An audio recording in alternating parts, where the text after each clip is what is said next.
Bonsoir, monsieur le ministre Charles Blé Goudé.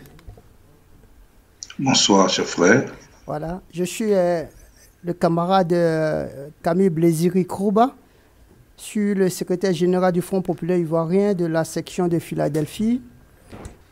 Nous avons la lourde responsabilité de communiquer avec vous, avec tous les membres ici présents de la représentation, pour encore une fois vous dire notre yako et de vive voix attendre ce que nous avons l'habitude d'attendre, mais cette fois-ci, comme on le dit, entre frères et camarades. Alors nous vous remercions d'avoir accepté. Vraiment, on sait que vous avez un calendrier trop chargé et avec malheureusement aussi des décès pas les moindres que nous avons connus, et vous aussi particulièrement. Vous avez perdu deux de vos frères, des personnes qui vous sont très proches, à des moments très difficiles de votre vie. Et nous avons ressenti tout ceci avec vous. Et nous vous dirons bien partager encore une fois, vous dire Yako, et que comme en pays BT on dit que les funérailles ne se gâtent pas et ça ne pourrit jamais. Nous avons eu l'occasion aujourd'hui, nous attendions cette occasion. Et c'est vraiment avec beaucoup de tristesse, mais aussi d'amour et de joie de vous avoir parmi nous ce soir. Alors, monsieur le ministre, sans trop prendre votre temps, nous voudrons vraiment vous dire merci et puis vous donner aussi le micro pour nous donner quelques mots juste après votre sortie, votre libération totale de la prison. Cette prison dans laquelle notre père, le président Laurent Gbagbo, et vous, de façon, nous dirions, divine, vous vous êtes retrouvés auprès de lui. Cela pouvait être interprété autrement, mais nous pensons que nous, les croyants, Dieu a voulu que son fils soit à côté de lui. Alors, monsieur le ministre, nous vous en sommes très reconnaissants et merci d'être là ce soir. Je vous remercie. Merci. Merci, chef frère. Merci aux camarades secrets. Il m'a fait l'amitié de m'inviter à votre modeste cérémonie. Vous avez tout à l'heure dit que j'avais un calendrier chargé, mais le combat fait partie de mon calendrier. Et là où le Front populaire ivoirien, parti créé par mon père Laurent Gbagbo, m'appelle après notre sortie de prison, parce que vous n'avez pas pu, père, vous avez appelé le fils. Qui a vu le fils a vu le père.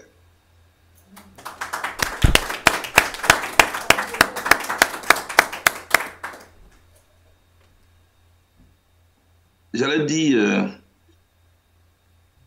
je vous remercie. Vous, nos frères, vous, nos sœurs, des États-Unis, camarades du Front populaire ivoirien, ou qui étaient regroupés autour du camarade secret dans son bureau, tout comme vous qui êtes des simples membres, ou alors des simples Ivoiriens non encartés, qui ce soir avaient voulu marquer un pas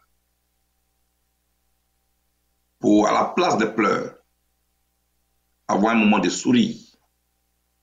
Je voudrais vous dire merci. Merci parce que vous y avez cru. Là où on a tenté d'imposer l'impossible, vous avez vu le possible.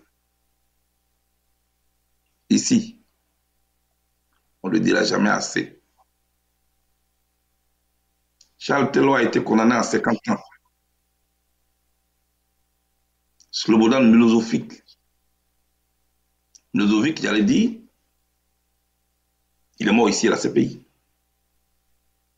Un de ses généraux, Praliak, qui était notre voisin, il est mort ici aussi. Thomas Lubanga, un de nos voisins congolais, a été condamné à 14 ans.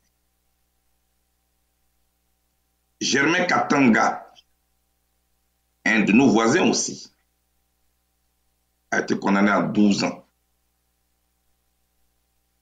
Et à 2 jours du 31 mars dernier, c'est-à-dire à 2 jours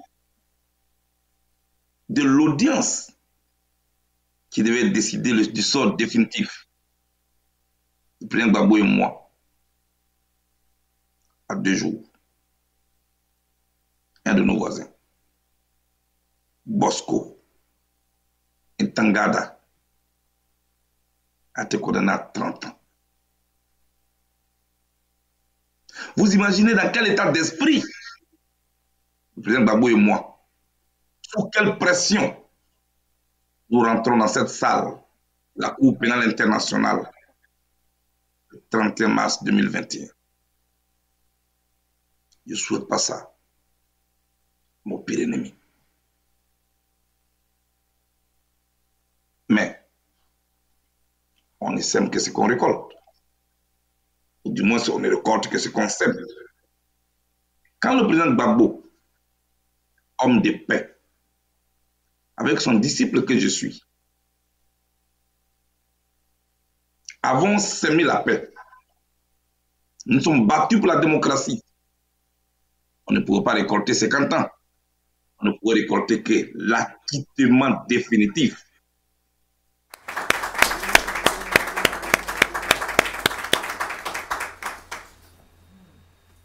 Non seulement dans notre marche, nous avons laissé des traces, nous n'avons pas laissé des tâches. Chers frères, dans le froid, dans la neige, vous avez manifesté pendant plus de 7 ans, en ce qui me concerne, 9 ans, en ce qui concerne le président Gbagbo. Les gens vous prenaient pour des fous et pour des folles. C'est-à-dire que vous vous battiez pour que 2 individus taxés de criminels puissent sortir de la Cour pénale internationale. C'est-à-dire des griffes d'un système qui peut faire de toi ce qu'il veut avec ses relais. Vous y avez cru. Comme on dit à Abidjan, vous n'êtes pas des hommes. Vous êtes forts. Merci. Et je vous félicite. Merci. On a voulu tester votre capacité de ténacité. On a pensé qu'après 1 mois, 2 mois, 6 mois, vous allez vous décourager. C'était mal vous connaître. Vous êtes allé jusqu'au bout. Et jusqu'au bout, vous avez eu l'acquittement. Ce n'est pas le président Gbagbo et moi seulement qui avons été acquittés. Parce que moi, je sais que de là où vous étiez, le 31 mars, même si on vous donnait du caviar, avant cette décision, vous n'avez pas faim. Les oreilles, l'esprit, le ventre, tout était capté, connecté sur la CPI. C'est vrai ou bien c'est faux? Vous étiez là. C'est vrai que le président Gbagbo et moi, nous étions enfermés dans des cellules. Mais vous étiez dans une prison à ciel ouvert. Parce que vos parents étaient ici. Parce que notre leader était ici. C'est Gbagbo, c'est notre leader. Moi, je suis la coordonnatrice pour attacher de Fago. Et on était ici.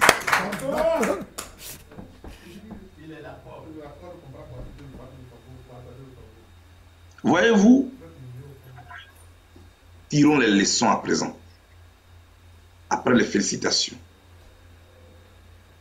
Dans la vie, un homme, il est jugé à partir d'une trilogie. La pensée, la parole et les actes. La pensée, elle est abstraite et elle est en toi. La parole l'exprime. Les actes matérialisent.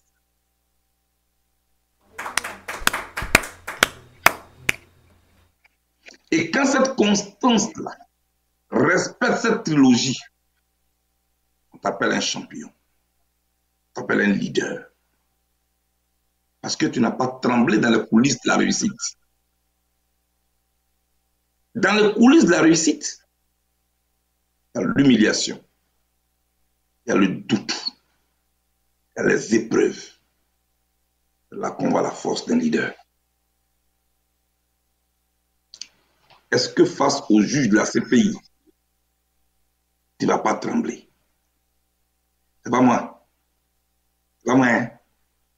C'est lui-là. C'est lui-là. Tu es un plaisantin. Un homme doit être droit. Assumer la douleur de son peuple. C'est ce que Gbagbo a fait. C'est ce qu'il m'a enseigné. C'est ce qui a fait qu'au bout de 9 mois, après 9 ans, un système et qui on disait qui broyait, le système a été broyé.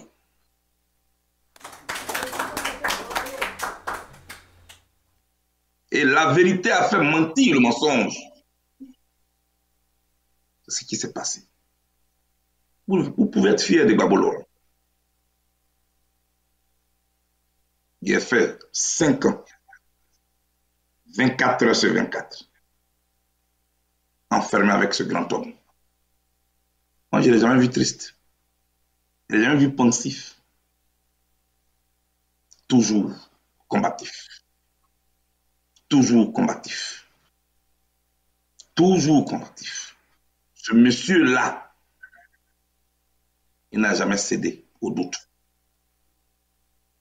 J'ai beaucoup appris de lui. Vous pouvez être fiers de lui. Chers amis,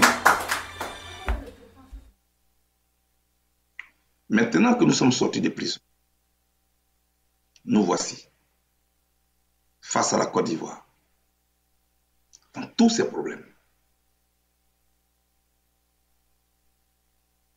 Que devons-nous faire? Nous devons tirer les leçons de cette crise. Nous ne sommes pas la première nation à avoir affronté une telle crise. Aux États-Unis, où vous vivez, les États-Unis ont connu leur guerre de sécession. Les États-Unis ont connu leur guerre de sécession. Il y a eu beaucoup de morts. Mais les États-Unis ont tiré les leçons de cette guerre. C'est une grande nation aujourd'hui. L'Allemagne a été divisée. Réunifiée. L'Allemagne est aujourd'hui le poumon de l'économie de l'Union européenne. Pour ne citer que ces deux nations-là, qu'est-ce que nous faisons, nous, après ces crises-là? Je pense que notre classe politique doit prendre conscience de son rôle. Ne désespérons pas de la Côte d'Ivoire. C'est une grande nation. Nos ambitions politiques ne sont pas au-dessus de la vie des Ivoiriens. Nous devons apprendre à maîtriser nos ambitions pour penser à l'intérêt collectif.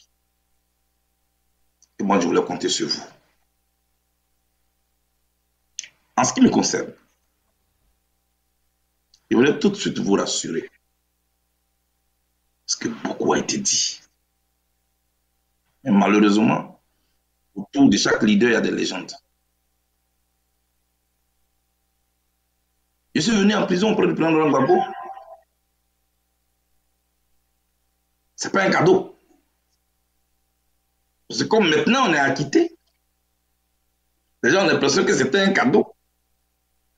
Mais le président Gbagbo et moi, nous ressemblons à deux malades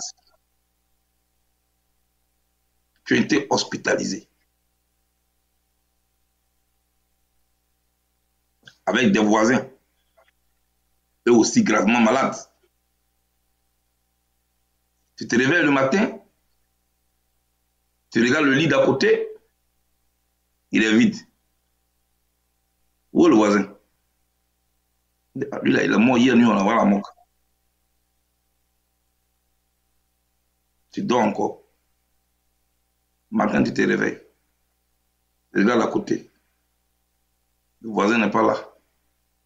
Où est le voisin? Lui là, il envoie la mort. Vous avez même maladie, hein? Ah. Donc, moi aussi, il est mort. C'est dans cette angoisse-là que tu vis. Et puis un matin, le médecin arrive. Quand le médecin arrive, il dit, Monsieur Blé, Monsieur Gbagbo,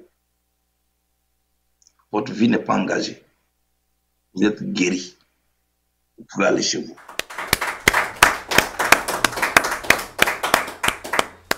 C'est ça qu'on a vécu. Cette douleur-là, il faut la respecter. Je suis venu ici pour dire une chose.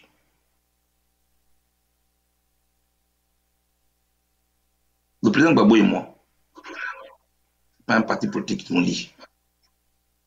C'est une cause qui nous lie. La cause de la Côte d'Ivoire. COGEP, FPI. Tout ça, ce sont des enveloppes. Ce qui compte, le contenu de l'enveloppe, la cause de notre pays. Nous devons être attachés à ça. Il ne faut jamais que l'ombre nous divise, alors que la proie est là. Soyons soudés autour de notre leader. C'est seulement à ce prix-là que nous pouvons gagner un jour. Vous savez, dans la forêt, le roi, c'est le lion. Le roi de la forêt, c'est le lion. Mais le lion n'est pas le plus gros animal. Le plus gros animal, l'éléphant. Le lion est le roi de la forêt. Le lion n'est pas le plus grand. Le plus grand, c'est la girafe. Le lion n'est pas le plus rapide des animaux. Le plus rapide, c'est le guépard.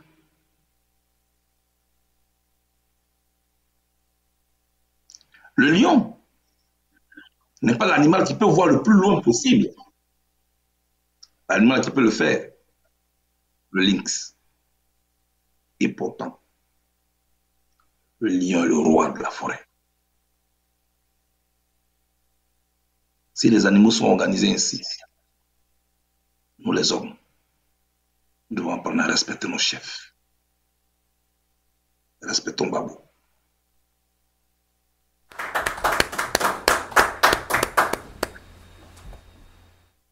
C'est ça que je suis venu vous dire. Vous féliciter. Vous mettre en ordre de bataille. pour qu'on gagne. Pour que la Côte d'Ivoire dont nous rêvons demain puisse rassembler ses filles et ses fils. Pas comme l'autre. Ne cherchons pas à faire pire que l'autre. C'est que nous lui reprochons. Ne venons pas faire pire. Faisons quelque chose de différent pour rassembler tous les enfants de la Côte d'Ivoire. Mais tous les enfants de la Côte d'Ivoire. Que chacun de nous soit une aiguille et non un couteau. Le couteau, il déchire. L'aiguille vient coudre ce que le couteau a déchiré. Tous, afin de Gbagbo, soyons une aiguille pour recoudre ce qui a été déchiré. Chers amis, voilà ce que je voulais vous dire ce soir. En ce qui concerne mon retour, le retour du président Laurent Gbagbo, nous sommes venus ici.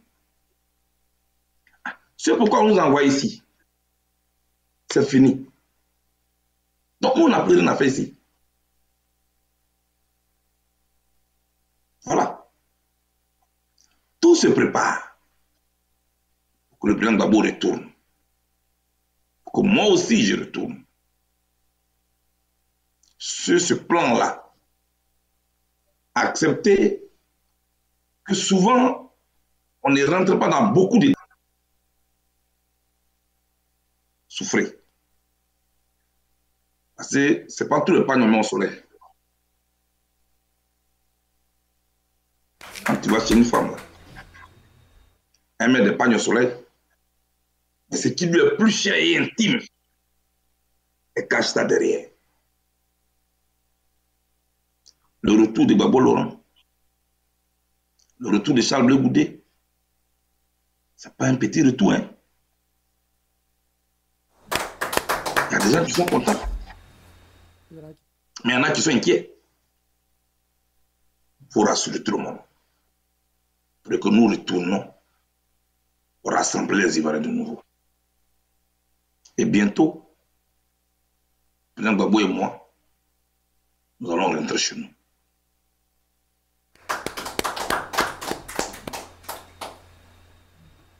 On dit, ils peuvent rentrer quand ils souhaitent.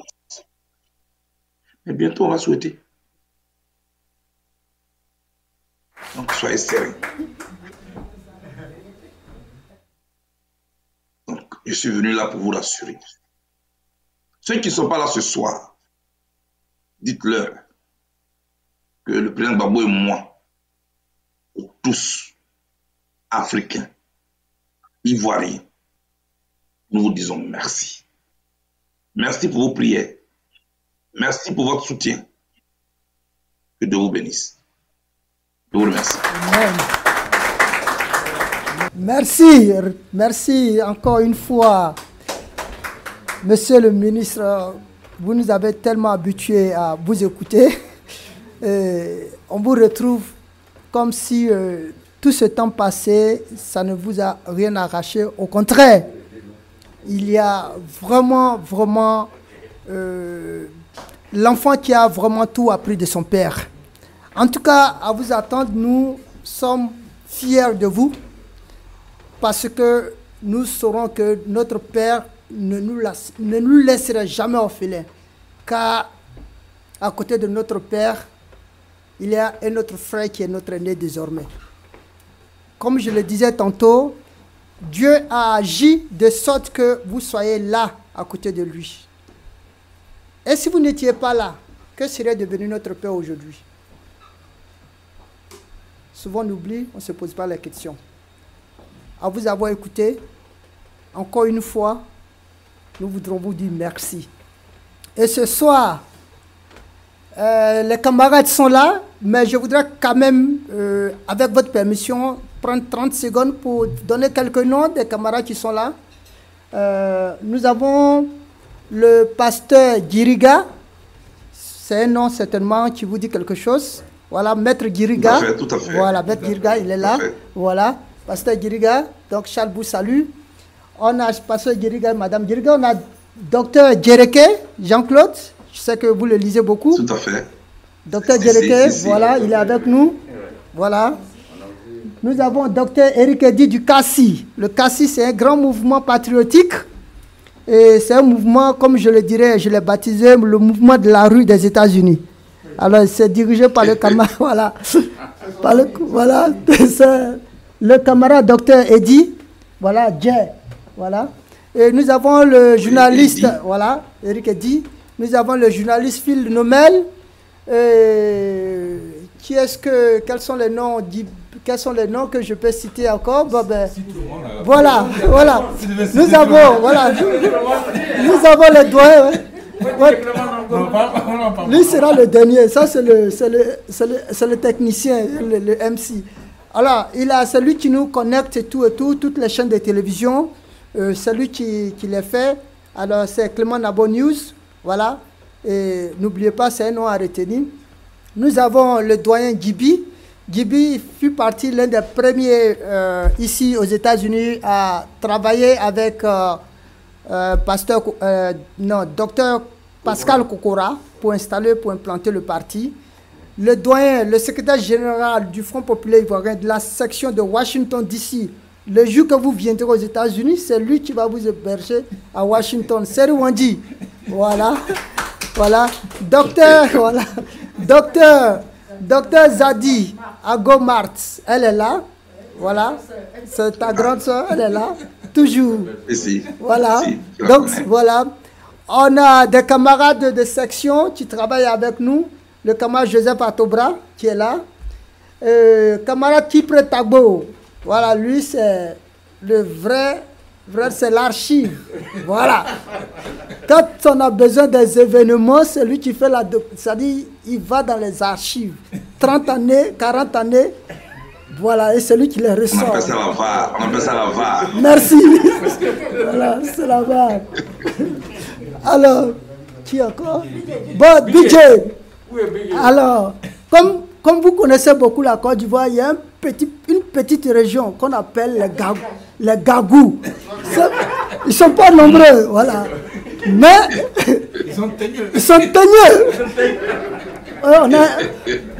On a un Gagou ici, voilà. Donc, BJ de Washington. Nous avons Jean-Pierre Ourugou de New York. C'est l'un de nos grands doyens. Jean-Pierre Ourugou de New York, c'est un nom à retenir. Il a été de tous les combats. Nous avons une grande panafricaniste. C'est Madame Jean-Claude Djereke, c'est Anne-Colette Djereke. Celle qui nous reçoit ici, voilà. Elle vient du Cameroun, mais désormais elle est ivoirienne. Elle n'est plus camerounaise. Voilà. Voilà. On l'a pris, on l'a récupéré parce que vous savez que... Elle est enroulée. Merci. Elle est enroulée. Bon, nous avons Mominé, voilà. Mominé Prosper. Lui, c'est l'intérêt. Je vais vous dire une petite histoire. Lui, il prend note. Toutes nos réunions, il prend note. Bon, mais quand on doit faire le rapport, ce jour-là, il ne sera pas là. Mais il prend note.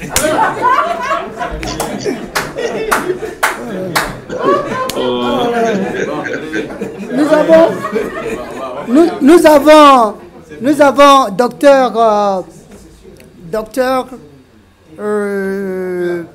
Théa, Madame Théa, voilà, docteur Théa, c'est Madame Théa Goli Théa, right? Voilà, docteur Goli Théa, c'est un nom aussi qui est très connu, qui est très célèbre, voilà, cardiologue. Donc, Madame Théa, voilà, elle est là. Et Madame Guiriga aussi est là. Voilà, Marie-Louise Guiriga, elle est là. Moi, je l'appelle la maman. Oui, on a dit Madame Djereke. Le ministre dit qu'on l'a enroulée, donc elle est... Alors, donc... et Madame Phil Nomel, elle est là aussi. Phil Nomel, le journaliste. Phil Nomel, épouse, elle est là, avec sa fille. On l'a enrôlée aussi. Voilà, elle aussi, elle a enrôlé, parce que... Elle est du Congo, non? Voilà, Congo. Donc, voilà. Alors, donc, sans oublier Clément Nabo News, ça a été dit. Voilà. Alors, donc, monsieur le ministre, je sais qu'il fait tard chez vous. En tout cas, encore une fois, merci. Nous vous invitons ici aux États-Unis. Dès que vous allez déposer votre sac à Abidjan, mettez-vous encore dans un autre avion et puis on vous attend. D'accord. Merci. D'accord. Merci. Merci à tous. Au revoir. Merci, monsieur. Au revoir. Bonne fête. Bonne fête. Merci d'avoir pensé au président Gbagbo et à moi. Merci beaucoup. Merci, monsieur. Merci beaucoup.